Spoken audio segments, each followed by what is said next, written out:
మరి ఇలా నరేంద్ర మోడీ గారు ఏం చెప్తే రేవంత్ రెడ్డి గారు చంద్రబాబు నాయుడు గారి చేతిలో ఉన్నాడు.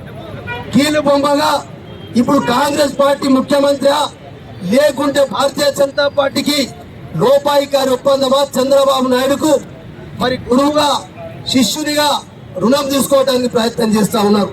సిబిఐ అంటే కాంగ్రెస్ బీజేపీ వాటి ఏదైతే ఇన్వెస్టిగేషన్ సంస్థ ఏదైతుందో ఇలా కేవలం సిబిఐ అంటేనే కాంగ్రెస్ బీజేపీ ఇన్వెస్ట్మెంట్ డిపార్ట్మెంట్ గా మారినాయి. కాబట్టి ఖచ్చితంగా మనం ఈ రకంగా ఉద్యమాలు చేసి సాధించుకోకపోతే వల్ల మరి తెలంగాణ రైతాంగం నష్టపోతుంది.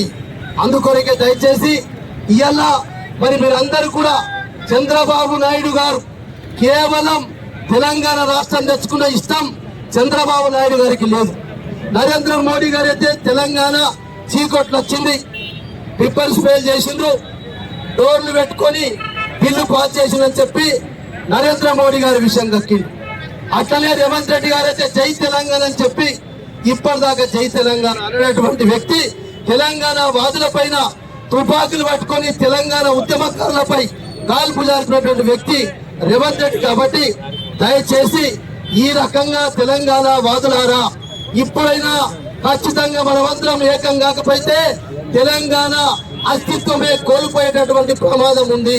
తెలంగాణ అస్తిత్వాన్ని కాపాడుకోవడానికి తెలంగాణ ఆత్మ గౌరవం కొరకే కేసీఆర్ నాయకత్వంలో తెచ్చుకున్న తెలంగాణ ఇవాళ బంగారు తెలంగాణ బాటలో ప్రయాణిస్తున్నటువంటి సందర్భంలో దేశానికే దిక్సూచి అయినటువంటి తెలంగాణ రాష్ట్రాన్ని మళ్ళా పూర్తిగా ఈ నరేంద్ర మోడీ గారు చంద్రబాబు నాయుడు గారు వీళ్ళిద్దరికి కీలు బొమ్మగా మారిన రేవంత్ రెడ్డి కాంగ్రెస్ పార్టీ ప్రభుత్వం ఈ కుట్రలు చేస్తా ఉంది. కాబట్టి ఈ ముగ్గురు తెలంగాణ ద్రోవులని చెప్పి తీవ్రంగా ఖండిస్తా ఉన్నాం.